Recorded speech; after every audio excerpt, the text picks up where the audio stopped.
So I think really we'd like to start quite general and quite broad just to get an idea of how you view the problem. So I guess there's a lot of issues that you could dedicate your time to, and there's a lot of issues you've probably dedicated your time to as an academic. But why did you land on disinformation as an issue to work on? Yeah, that's a great question. I think part of it is because that's inherently what we do in financial reporting, which is my field, is work around disinformation. We don't call it that, but we deal with fraud and we have governance structures and reporting infrastructure and enforcement actions against people who misreport and who do it intentionally for harming other people. And we see fraud everywhere. And I've been studying and talking about and having guest speakers on psychology of fraud for a long, long time. I think it was sort of the pandemic time field when you're stuck at home and you're seeing all of this chaos happening around the world and agitation. And I was struck by how profound the disinformation systems are, how in many ways they're, I guess I'm trying to think of the right word, they're psychotic or they're very malignant, to the point where people are dying all around the world from various disinformation campaigns. And I think as I started watching it, I started picking up patterns, and the patterns were very similar to the financial fraud scenarios that I had been talking about in classes for 2 decades. So for me, it was deconstructing that and saying, hey, this situation is not going away. It will continue to proliferate. It's been happening throughout history, but maybe we can get our heads around where the interventions are at all 6 elements. And if you want, I can go through what I think are the 6 elements to disinformation. But even for me, observing the patterns allowed me to come up with, in my mind, 6 fundamental elements, and then think about who are the people across campus and around different fields we're working with, and where are they trying to intervene at which elements. And so that's kind of where it was. I think it was just watching kind of the erosion of trust around the world in all kinds of pockets. Yeah, I think that's very similar to sort of how we've arrived at this. I mean, neither of us work directly in the field, but it's just how it intersects with so many issues. I think that's the fundamental thing that we found is that although misinformation itself isn't sort of one big global issue, it intersects with so many. And as you said, there's so many similarities in how the problem manifests within different problems like climate change, like health in the pandemic. So I guess the next question to ask you about, so it'd be interesting to hear the 6 tenets of disinformation and what you think can be done about each of those. But maybe just to bring it to the summit that you did back in late July. So maybe it'd be interesting to hear your reflections on what was sort of the initial purpose of that summit? What were the main things you learned from that summit? And what are the sort of after effects? What are you hoping will come next from it? Yeah, I think I'll start there, then I'll circle back to the elements. I want to be very clear. I chose disinformation specifically because there's intention. Misinformation is unambiguously a problem, but it lacks intention, and often it's inadvertent. And I think some of it is triggered by disinformation actors who seed it, and then it's carried. And for me, particularly in the world that we work in, we're working specifically in accounting and financial reporting around disinformation fundamentally. I mean, there are people trying to clean up errors, but I think fundamentally we're mostly concerned, at least I sense that we're mostly concerned about intentional misleading stuff. With respect to the summit, I think part of it was I didn't understand why some of this was persistent. And I think it's because I work in a framework where people tend to be skeptical and they tend to be what we call economically rational. So they'll do homework. In fact, we have all kinds of models in our field where people will actually incur expenses, whether they're time costs or financial costs, to get as much alternative data that they can to try to vet and disentangle what is true from what isn't.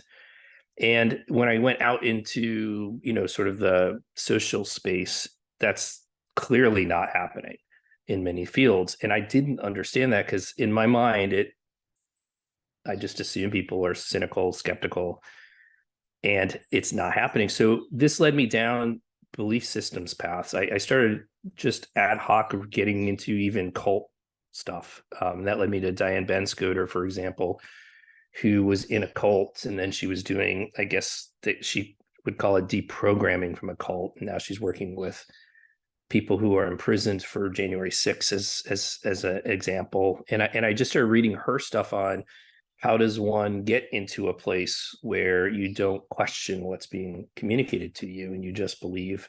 That also led me to like Sander van der Linden's work, who works in social decision making lab at Cambridge and is brilliant, and his colleagues. So I guess in a nutshell, I started, if I were characterizing the summit was literally my own curiosity around gaps in my understanding of what's happening in this space. Why are people fooled by this when it seems very clear they're being exploited, and they're actually in some cases feeding their own exploitation? That was one of the core questions, and that's way outside my field, and I started reaching across disciplines. Another example of reaching across disciplines was, why is it that in my field we have very specific laws and rules around what you're able to communicate? And even Elon Musk has challenged this in court, saying, how can you, the Securities Exchange Commission, the regulator in the United States, tell me what I'm allowed to say because I have free speech rights? So it led me down this path of, where are the boundaries on free speech? Where do we get accountability around communication platforms? And I started reaching out to law professors, including Stefan Thiel, who's also here with Sydney Sussex, and some others, to try and kind of fill in the gaps around, where's the boundary? Why do we have financial reporting infrastructure that some could argue go up against free speech rights and things like that? That led to that panel. So it was sort of an ad hoc process, and in that process, I started, the network started growing. I admit, in that process, there were many people working in the space to whom I didn't reach out because I just didn't know they existed, and it was organic. And the idea behind the summit was not to suggest that this was a definitive expertise thing. It was more to say, hey, we're out here trying to aggregate and collect people who are working in the space so that we can collaborate. And in whatever way, and in fact, it actually led us, the three of us in this talk, to even get together. And that was the impetus. It was to fill in my own curiosity, to try to assemble people who are doing things so that we could discuss how we're doing our interventions, to aggregate, and then to move forward on potential policy and practice interventions. I'll pause there. I do still owe you the 6 elements. I'm happy to go back to that. So if I may tie into that response, I think it's definitely evident that there's amazing multidisciplinary, interdisciplinary expertise present within Cambridge studying exactly this. Because yes, misinformation, disinformation have been historically present, but the scale and way in which they manifest currently is, I would say, quite unique. What we noticed in, also having an interest in this is that, yes, there's such amazing expertise present, but because it's, multidisciplinary, oftentimes these specific expertises don't meet each other. So definitely amazing to bring them all together. A second element of it all is when, you bring people together across disciplines that agree on, the magnitude of the problem, and we need to come together, we need to collaborate. How are we looking inward, though? How are we assessing what the status quo is within academia, and the awareness of the issues? Also, what are some of the pitfalls of why is anyone in society maybe susceptible to pseudoscience or misinformation, disinformation? Is the solution also on maybe the end of the information consumer, right? So that's why we talked about education programs and really changing the way that we teach critical thinking and things like that. So to make my story sort of short, I wonder to what extent in your conference, in your summit, the conversation also was about how can we do better as an academic community in amplifying the right messages on where the problem lies. No one is immune. Scientific literacy is not the answer. Like, there is so much science on what the problem is, yet the understanding of this science doesn't seem to go across the board within the scientific community. So I wondered what your thoughts were on that.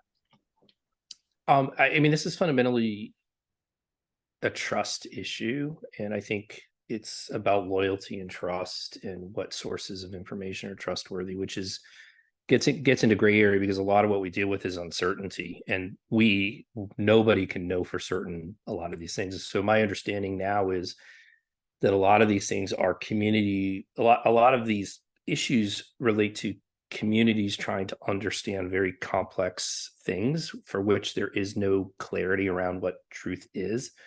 And there's varying degrees of quality of evidence, if you will, around what probably is true, or around hypotheses that seem to be more likely than others to be playing out. And I think that's part of it. So with respect to our responsibilities, I think we have to go into, we being academics need to go in recognizing that that we have a perception issue. And I think we have to be very clean on how we go about our processes and how we communicate our findings and what we can and can't say. I think that's really, really important. I also think we have some responsibility to communicate not just to each other, but also to an audience who doesn't understand kind of the technical jargon, et cetera, and how to kind of drill it down so they can go, okay, I think I understand what this actually means for me as a human being. I'll go back a little bit too, because some of this does get into the interventions in my mind. The elements are with respect to disinformation, which is intentional, are that you have a disinformation actor or set of actors who are intentionally, that's the first element. They have incentives, that's the second element. So they have some sort of cost benefit trade-off and net benefit that they're weighing in. That's the second element. The third element is to craft a intentionally misleading message. The fourth element is to through a selected set of dissemination channels. So the channels are an element. And then I think the fifth element now is to a specifically targeted audience, which is one they've chosen for vulnerability. And the sixth element is for exploitation. And if we view it in that way, then we can think through the intervention stages. And with respect to our work as scientists, I think some of what we do is to try to understand the messaging piece, the clarity around the message, what's in the message. Is it truthful? Is it not truthful? Is there anything called truth? Can we get closer to truth? And then also to earn the trust with the potentially targeted victims, the people who are being targeted. I also think that some of the people in my field and some of the work that I'm doing is trying to expose some of the incentives for the actors. You know, why would they be communicating this way? What's in it for them? What tactics are they using? And things of that nature. So I think these are the things that we can do to help kind of intervene on this, and also to communicate to, which is I think a little bit of what Diane Benskoter was suggesting, to communicate to the potentially targeted audience around how they might be manipulated, what's the strategy, you know, why they shouldn't necessarily trust the information source out the gate.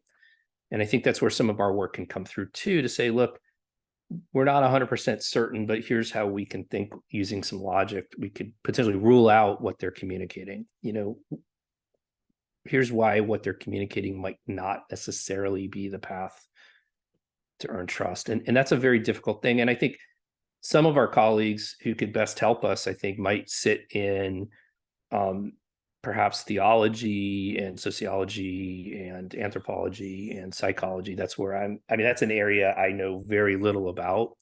But that's an area that I've done a lot of lift with respect to reaching out to people to try and help fill those gaps. So they might actually be super helpful for us, because we're actually fundamentally getting into human beings and their minds and their cultures and their communities. Yeah, I think it's not what we encounter a lot, and I don't know if you encounter that as well, and advocating for putting this on the agenda, is that people ask you, so are you then the agent that discerns truth from fiction? And that's not what we're about. We're not here to say this is truth, this is fiction. We're here to advocate for the scientific method, right? I think knowing that there's so much information inundation, there's so much exposure and exhaustion of exposure to information that, we can't possibly expect people to have all the tools at hand to be presented with indeed a piece full of jargon and be like, is this science? Yes or no? Instead, if we have a regained kind of focus on critical thinking in the new information landscape, and also put the focus on the scientific method, then perhaps that will maybe grow the trust more for any piece of information produced by a scientific method, rather than this is cold hard science, this isn't, like that binary way of talking about it. I don't know if that makes any sense, but yeah.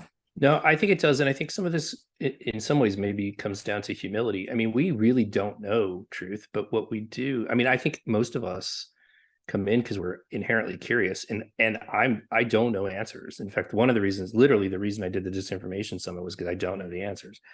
And so I think if we go in admitting that we don't know the answers, but instead of just speculating and acknowledging somebody's retort or remark as truth, I think we're a little bit more open-minded and more disciplined with how we approach at least trying to tease out something that weighs more like an answer.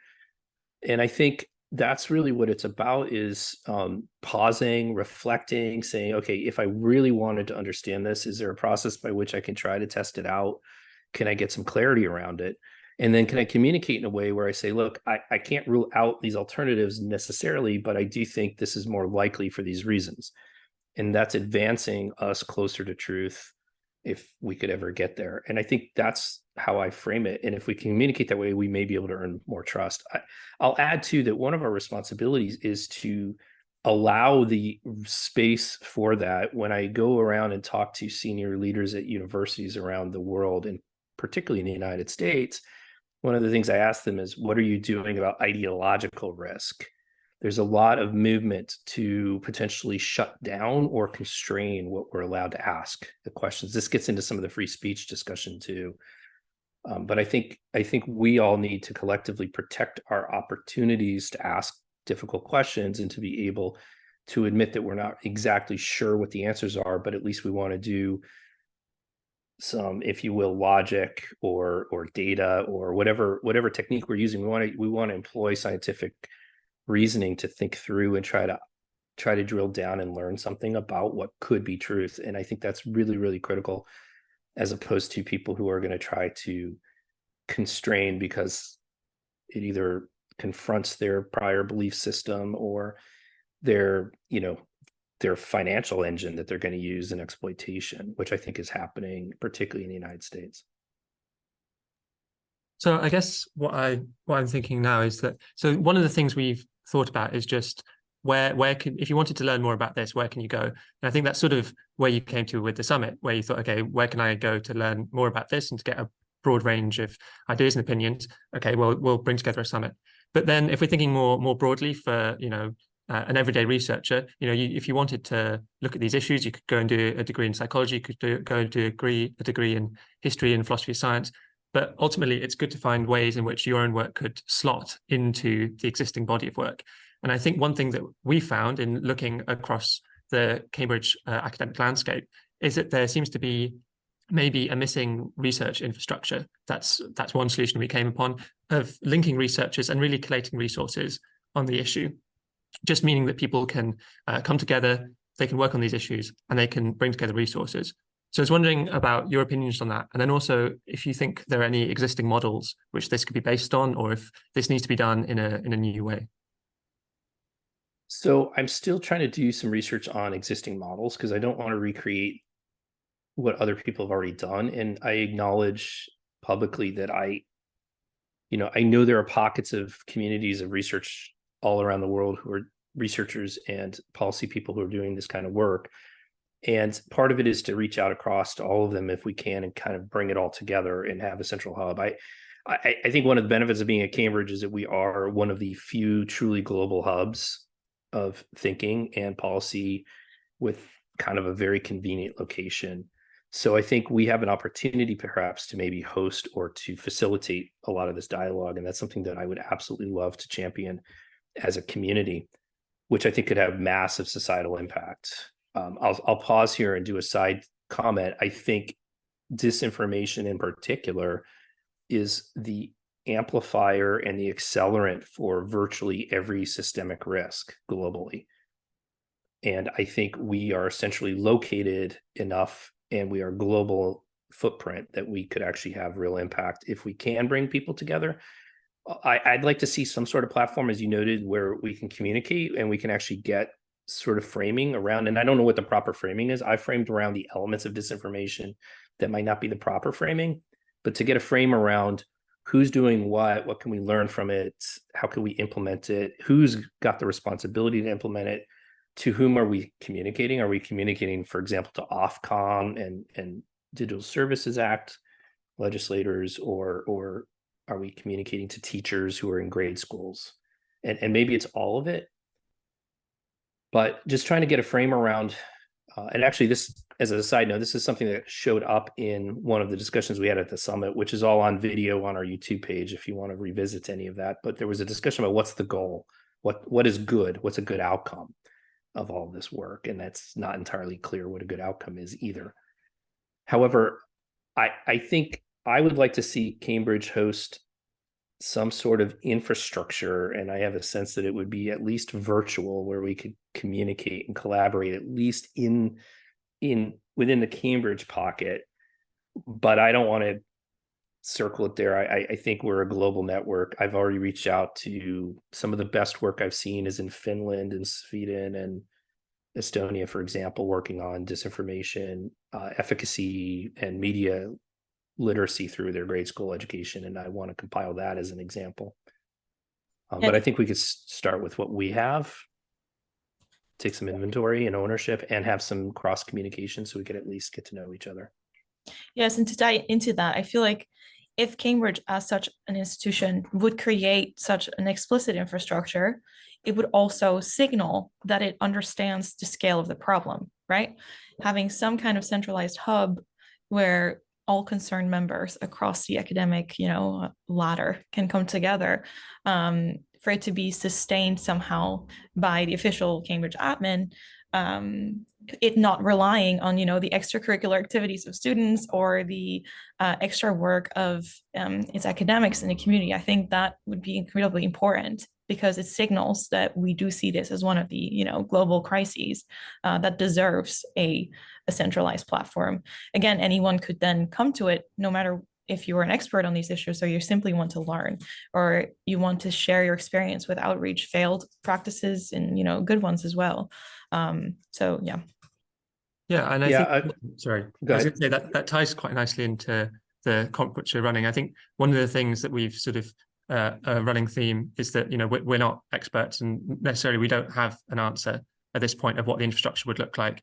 How we'd want to build that even.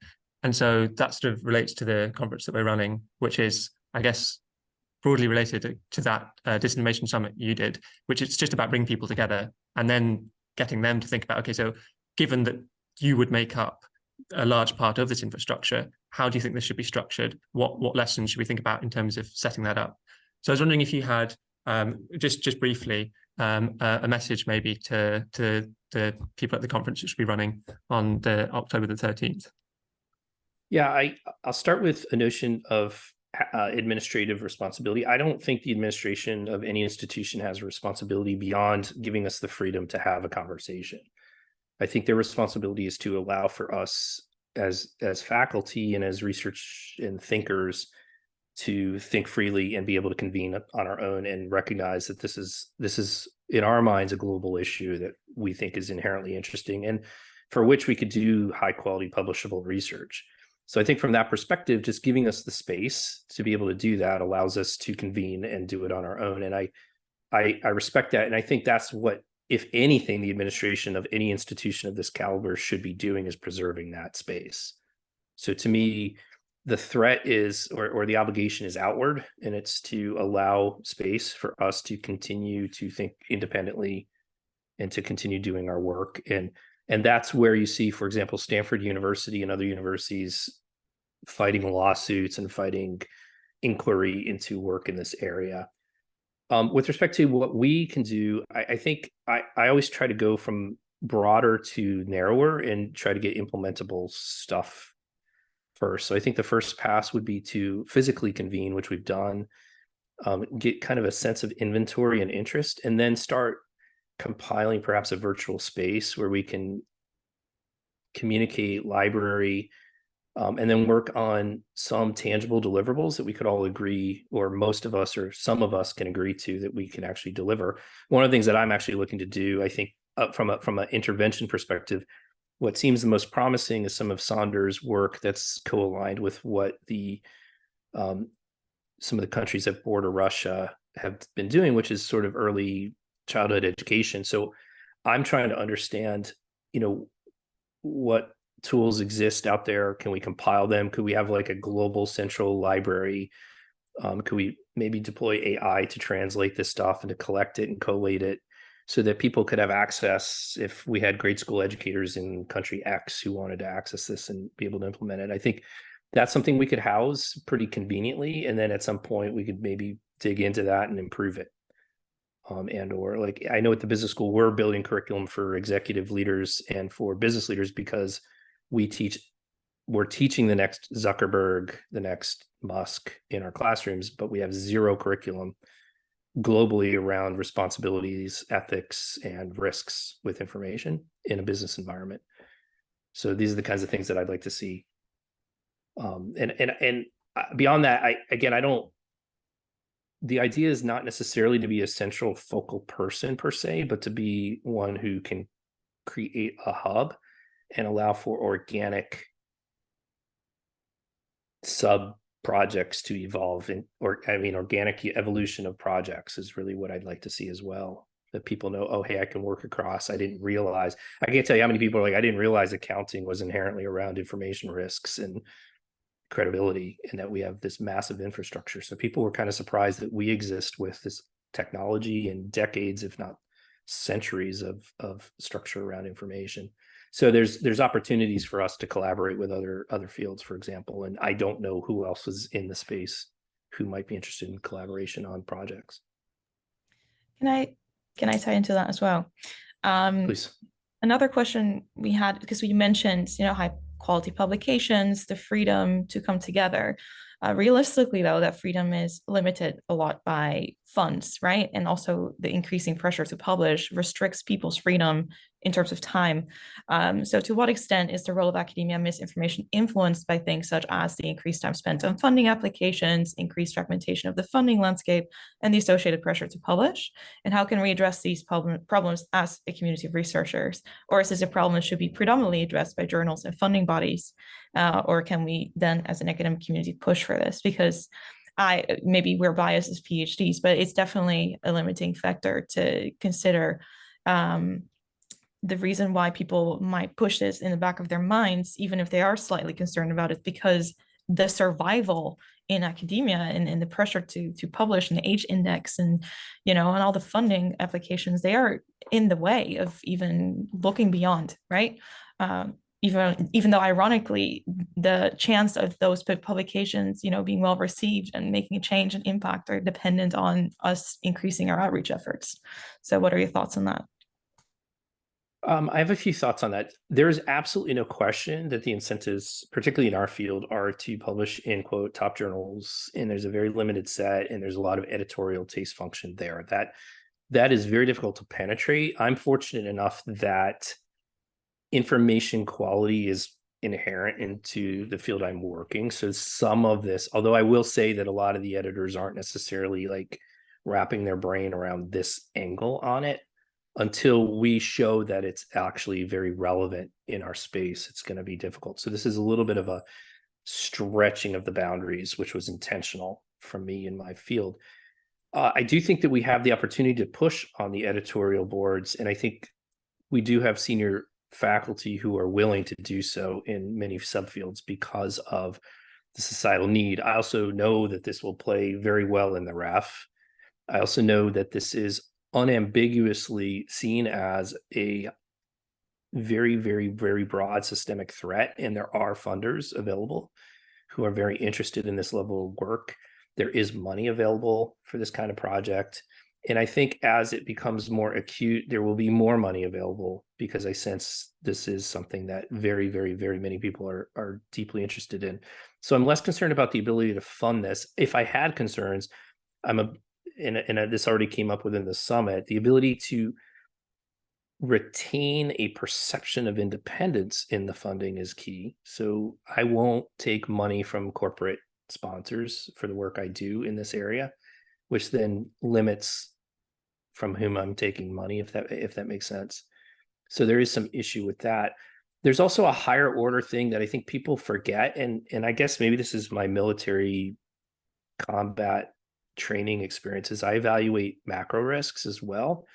And it's nice to sit here and worry about the risk of publication, but a lot of the fundamental risk that we're ignoring is our ability to choose what we're able to research. And if that's coming under threat, which I would argue it is, the degradation of democratic institutions around the world has been measured. It's empirically documented.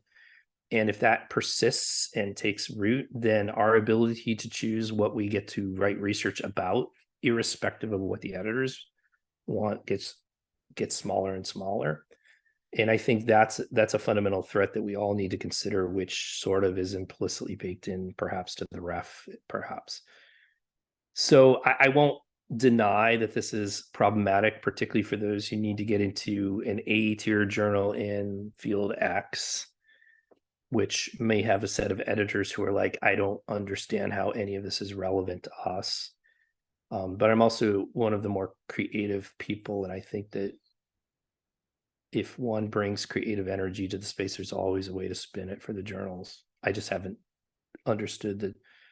It would take a lot for me. I would have to actually sit down and study the particular journals that we're targeting and figure out the avenue in. But in my field, it's less of an issue, I think. I think I was more so meaning systemically, like not necessarily finding funding for research in this specific space, but just a general across the board.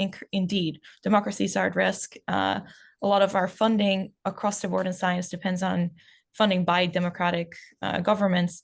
So it's not trivial to see the risk of democracy and the risk to academia hand in hand, but it's more so across the board. People, the day-to-day reality of especially people early in their careers in science is very constricted in terms of how much it allows to look beyond and look at the societal impact their research may have, or their societal engagement, or the just the embedded understanding that we are funded by the public. We might have some kind of quote unquote responsibility to some degree, directly or indirectly engage with the public. But obviously that thought is not really allowed anymore in people's heads that much. So because if I believe from senior researchers, a lot has changed in that regard. The pressure to publish has increased, and it is definitely so much on the foreground in any discussion around science. And actually, I saw an article the other day that the amount of paradigm shifting science that's being done is actually decreased significantly over the past few years. And yes, that's why I asked it. I think it is a daily reality, especially for early career researchers, that even if they may understand the magnitude of the problem, the degree to which they have freedom to engage or think about this even is just severely limited. So yeah. So I'll acknowledge that, and even when I mentor, some of the early tenure, pre-tenure faculty with whom I work and some of our doctoral students, I also challenge them to focus primarily on the stuff that is actually a lot more mainstream, right? Because it's a probabilistic game, if you will. I do think, though, that most of our research, at least from what I've seen, has a particular way in which it could be framed as societally impactful. I also think that it's not necessarily your responsibility to communicate that. I think there are other, if one, for example, sets up a center and it's funded, I look back to when I was at Stanford, the Corporate Governance Research Center has, when Dave Larker, who was one of my mentors, was there, he still writes cases with Brian Tayan, for example. So they have a dedicated writer within that community who is designed for other reasons, or primarily to help kind of communicate that to an audience. So I think there are ways to structure it such that one could kind of pull a white paper out, or pull a thought piece for, I don't know, the equivalent to Harvard Business Review or something like that from the research. And then I think as one matures through their career, then it becomes easier and more interesting to spin that off. Some of that can also spin off. It doesn't have to be, and I see this with my colleagues, testimony to Parliament around an issue. If somebody's doing environmental research that really is highly technical, there may be a way to spin off, and then you can quote a speech that you did to Parliament and things like that. So I don't think there's any singular path, and I don't think it's necessarily the researcher's responsibility. And if researchers are working with senior faculty with whom they share a societal narrative, then the senior faculty might have the capacity to do some of that work. Yeah, we totally agree that it's not necessarily a researcher's responsibility. That's why we think if there was such a centralized infrastructure, it could share a blueprint as to how you as an early researcher can, for instance, go to your PI or go to your department head and say, hey, we believe in the value of communicating our science. However, we ourselves are not the experts on that. Could we perhaps hire a part-time science communicator expert or things like that? This happens across departments. However, some departments might not have this yet, or people in there might not know that this is a possibility. So sharing success stories as to how to implement that kind of institutional change and just, subparts of the university might be really great. And another thing, if I may ask just one quick question as well, is another significant issue is because we're all agreeing here that we believe, in the importance of addressing this in basically any field at all.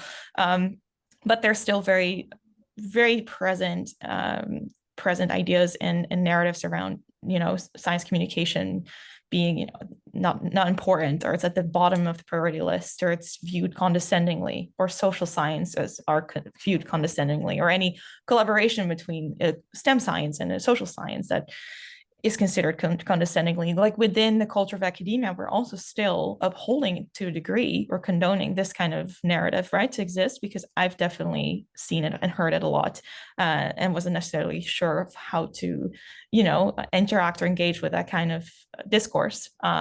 So that's another thing we wanted to ask. How can we inwardly address these problems that are existing within the culture of academia that definitely we need to get rid of if we want to have a productive conversation with each other on this? I guess this gets into, it's funny because the people who can probably best answer this are the cultural anthropologists, some of the social scientists who are, again, way outside my field. And I don't have a lot of engagement with them until recently. I think for me, what I find is I don't have time to worry too much about the people who think this isn't important. I think I just want to work with the people who do. And so I'm not going to sit here and necessarily try to communicate and convince people who aren't convincible necessarily. I think what I want to do is find out who is interested, who sees this as an issue, how can we collaborate? And then through that process, I guess some of what we're doing is to try to get some messaging into people who are in what I would call entrenched belief systems. And that could be a community who would fit that definition. And to see, here's what we're doing, here's where it's potentially valuable, here's where you could help potentially participate. So I think there are avenues in which we could invite people in and kind of spin a story around how their value could enhance the work and how they might find some value out of it. I do sense it's my responsibility, though, whenever I engage somebody, to communicate a value proposition. I don't like wasting people's time. So to me, I either look for people who already get it, or or have already come up with an idea of how to communicate a potential value proposition to a relationship.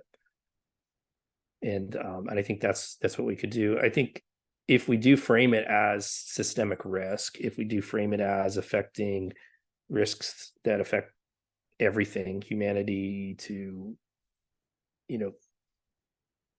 boundaries, there's just every climate, health, every risk that we're talking about, democratic, institutional stability. I think some people it might resonate that way, and they might say, okay, this is worth investing in. But I've learned, just even doing this summit in this incredibly ad hoc way, there are numerous people from all kinds of scientific fields who are very interested in this work, many of whom are working independently, and they're working in their pockets, and they're actually feeling in some ways refreshing to have conversations that expand the way they think about the work they're doing.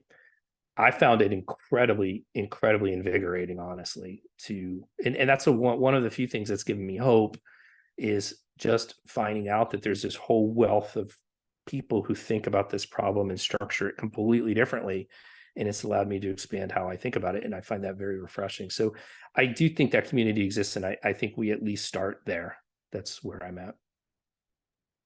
Yeah, thank you very much. Yeah, I think that that's sort of where we've ended up as well, in that we see that there is this community and there's a lot of people doing incredible work within their pockets. It's just about linking them up. I think that's really where we've ended up in thinking about what can we do as a society. So I know that, you know, time is limited, so you might need to sort of wrap up. So I guess just sort of summarizing then, based on what we've talked about, from the Disinformation Summit or from our conference, once you've got people together, what then do you think are sort of, just in a couple of steps, what would be the next thing to do to keep pushing towards this platform or creating this library of resources? What would be, I guess, the next step in your view, or can we not know until we've got those people together? Where would you land on that? I've reflected on this a little bit. I think a lot of people are feeling good when they get together and we get into an echo chamber and there's like a lot of energy in that echo chamber. And I saw that at the summit. But I think the problem is then this exact question, like what's next? And I think people are just sort of, okay, now what's next? And there's this stasis. So what I've learned, and I guess maybe this is because I used to fly airplanes at 700 miles an hour, we have to do something because we're moving. And so for me, I don't wait for people to give input. I say, okay, here's an idea. Let's start with this template and something that's very simple. We call it the low-hanging fruit in our field. So to me, the low-hanging fruit is things like compile a list of what's available in X, which is where I came up with the idea of, for example, the early child education infrastructure. Who's doing anything around kind of media literacy around the world? Can we just pull it together? Just grab it. So at some point, somebody could kind of go through it, maybe sort it. I don't know if it's a human, if it's an AI algorithm. To me, that's easy to do, to compile it. I mean, that's where I would start, because to me, that's probably the most effective.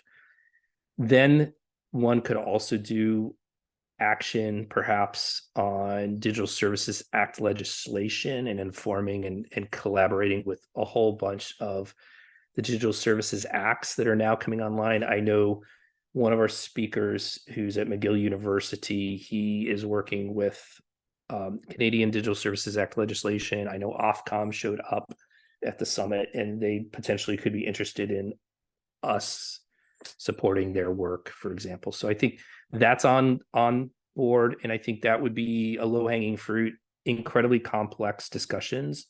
But I think we as a community could help them think through how to approach that. Then we might be able to get people to better understand belief systems.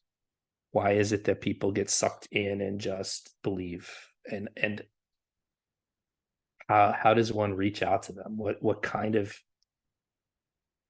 empathy, humility, what kind of messaging? How do you reach into them?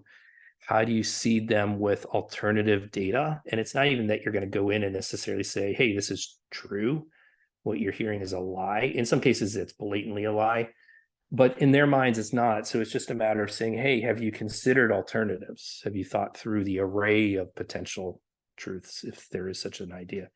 How does one do that? And I think having kind of a workshop or a community who can break that, I think would be really, really helpful. So those are the things I see as sort of the low-hanging fruit. And I would start there, I suppose. I'm going to add, I'll add one more. I do think that we as a community need to reinforce the notion that we will not tolerate encroachment on our ability to think freely about our research. So I don't know whether that's some sort of constitution or whether that already exists at the university. I know the university has a policy on free speech, but I think we all need to communicate explicitly and say this is a red line. We're not going to, we preserve the right to think carefully and to have discussions and to have very, very calm debates and to hear everybody's perspective, including ideas we don't like, as long as they're, not malignantly delivered or something like that. So I think just kind of making sure that as kind of a flag point in the ground, like this notion of free thought, free exploration is core to what a university is. And I think making sure that that's kind of a hallmark, I think, is really, really important. Yeah, I think that that ties in quite nicely about the point you were making before about looking at funding sources and thinking about credibility with that, in that, you know, there is a lot of risk, especially when you're communicating to vulnerable communities, that you yourself sort of become toxic in the way that they see you tied to sources they already don't trust. So yeah, I think that ties quite nice together. Well, So I want to add, it's important to recognize that I don't care how careful we are as a community, somebody's going to try to label us as biased because it aligns with their incentives. So at some point, our community will likely come under attack in a disinformation campaign. yeah, I know, I completely agree that that's bound to happen. But I guess it's sort of, in a way, also in passing out between misinformation and disinformation. You have those which would specifically try and attack for their own incentives platforms such as this. But then there may be others who are already susceptible to mistrusting certain sources of information or certain funding bodies. And what you don't want to do is then scare off that audience, because, as you said, disinformation, I mean, it is ultimately the source, but it's a quite small pool of people, and a much larger pool of people are that susceptible audience. And what you don't want to do is, I guess, spook the susceptible audience. Anyway, I think that might be sort of the time, because I have another meeting I actually need to go to in a second. Oh, lovely. Yeah, I do too. Yeah, no, thank you so much for your time. It's been appreciate it. Fantastic. Thank you. And we look forward to bring together the community in the future as well, because we definitely agree on that, and we definitely need to do that as a community as well. Okay, I'm going to stop.